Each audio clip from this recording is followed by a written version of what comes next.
So today we get to take a really exciting next step in becoming authors of a narrative. So let's listen really closely to our learning target to hear what we're going to be working on today.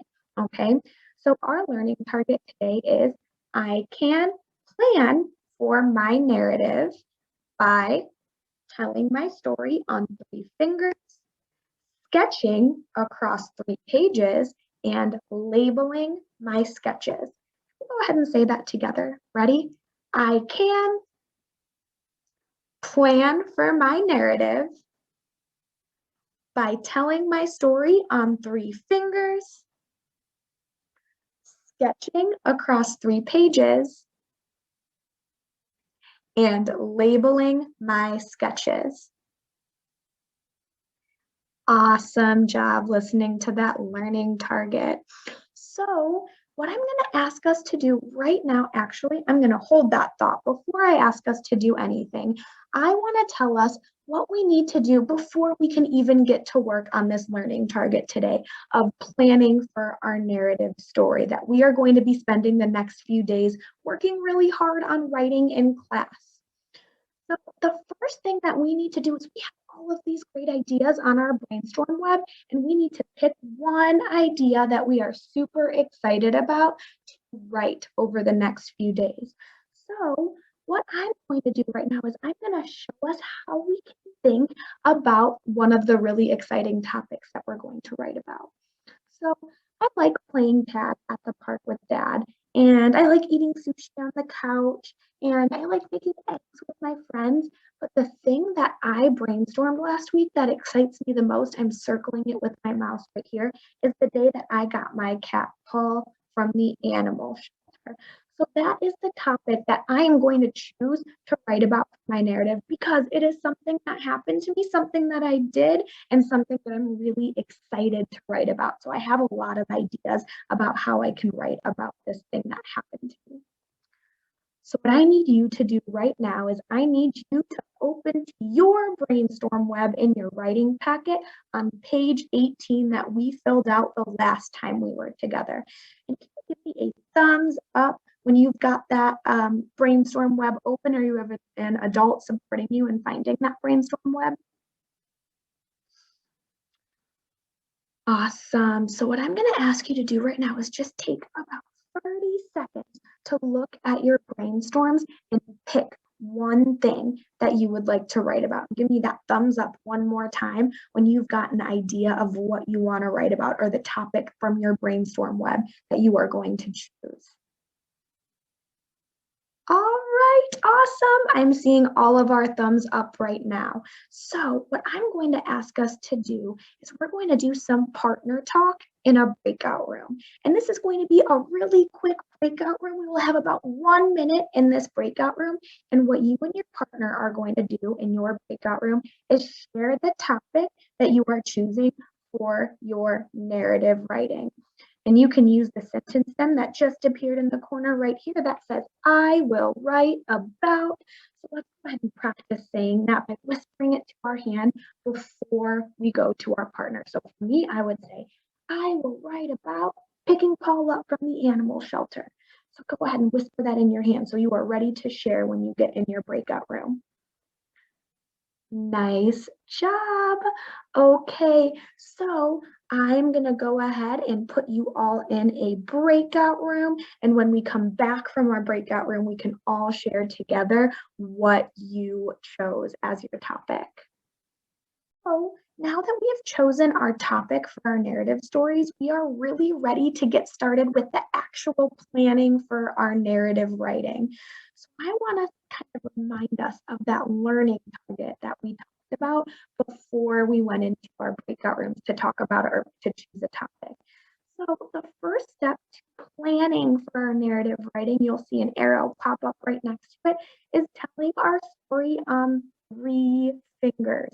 So we've actually used three fingers before when we were retelling stories and what happened in the beginning, the middle, and the end of stories. And we're going to use that same skill of sequencing to help us write our narrative stories today. So I'm going to show us what it looks like to tell my narrative story on three fingers as part of my plan so that you can do the same thing with your same partner here in just a second. So go ahead, hold up three fingers with me. I need some help telling my narrative story, and we'll talk about what happened first. So I'm remembering now my topic that I chose was going to pick up my cat Paul from the animal shelter. So when I'm retelling my story, I want to start with what happened first. So go ahead and hold up that finger number one. Awesome. So I would say first, I got in my car to drive to the animal shelter. Awesome. What do I need to do now? I've told what happened first. What do we think I need to do? Yeah, I'm seeing lots of people hold up a finger number two. We need to talk about what happened next. So next, I arrived at the animal shelter and I picked out an orange kitten. So that's what happened next for me. All right, we've got first, we've got next. Now what do we need to do? Yeah, finger number three, we need to tell what happened last. So I would say last, I put the kitten in my car and I drove home with my new pet. So first, I got in my car and I drove to the animal shelter. Next, I arrived at the animal shelter and I picked out an orange kitten. And last, I brought my kitten to my car and I drove home with my new pet. So now I know what I'm going to be writing about or sketching about when I'm planning my narrative today. It's helping me come up with ideas because I'm picturing exactly what happened in my head when I got Paul for the first time. Okay, so what I'm going to ask you to do right now before you go in with your partner, practice telling your story on three fingers, kind of like you saw me just do. I am already seeing some of us holding up finger number one to show that we're telling what happened first. Good job, first, next, and last. Give me a thumbs up when you are ready for your partner. Awesome. So in your breakout room, we're going to do a little bit more partner talk right now. Just like you saw me practice, you and your partner are going to practice telling each other your narrative story across three fingers. I'm going to show you what it looks like right now to sketch and label to help you plan for your writing. So today, in your Fundations journal, when we get to that step, you are just going to use this picture box at the very, very top. The words will come later. We are just drawing and labeling today. So I'm going to show us what that's going to look like when I'm sketching my own or planning my own narrative about the time that I got Paul. So I'm remembering what I said when I was telling my story on my fingers, that the first thing that I did was I got in my car to drive to the animal shelter. So what I'm going to do to show that is just make a quick sketch of what that looked like. So remember, Miss Ingalls is drawing on her computer screen with her fingers, so my sketches aren't always the most pretty, but they work. So I'm going to draw here a picture of a car.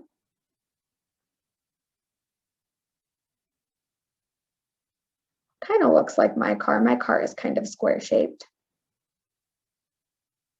And then I'm going to draw an arrow with a building on it. And on the building, I'm going to try my best to draw a little, kind of looks like a cat, a little cat, because I'm on my way to a place that has cats. There we go. I sketched what happened first, which was I got in my car and I drove to get Paul from the animal shelter. So now that I've sketched sketched what happened first, I need to label my sketch. So labeling is just when we write a word to help remember what we were going to write about on that page. So my sketch, I'm first going to label my car by writing underneath it car, K-R-C-A-R, and then I'm going to write cat underneath where I see the cat because I'm in my car to go and get a cat. So that is how I sketched and labeled what happened first. But am I done? Can I say that I have completely finished this yet? Yeah or no? No, I need to sketch and draw what happened next and sketch and draw also what happened last. All right, my friends, now that we have seen and watched how to plan for our narrative writing, it is time for you to do it yourself. So we know that we can always go back to telling our story on three fingers to remind us what we're sketching on our pages and labeling our sketches today.